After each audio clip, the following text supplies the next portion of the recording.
ইয়াৰ পিছত আমাৰ এটা ডাঙৰ পৰীক্ষা হৈছিল কনষ্টেবল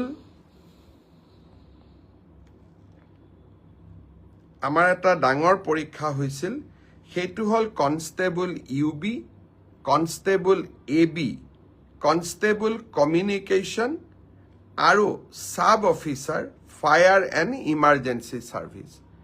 কনষ্টেবলৰ UBত পোষ্ট আছিল 1760টা, কনষ্টেবল ABত পোষ্ট আছিল 2301টা, কনষ্টেবল কমিউনিকেশ্যনত পোষ্ট আছিল 466টা আৰু সাব অফিচাৰ ফায়াৰ ছাৰ্ভিচত পোষ্ট আছিল মাত্ৰ এটা।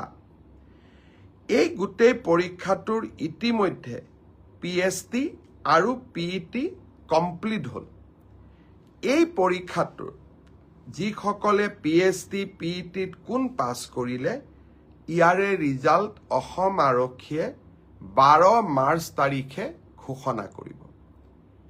অৰ্থাৎ কনষ্টেবল UB AB পৰীক্ষাৰ প্ৰথম ৰিজাল্ট 12 মাৰ্চ তাৰিখে প্ৰকাশিত হ'ব।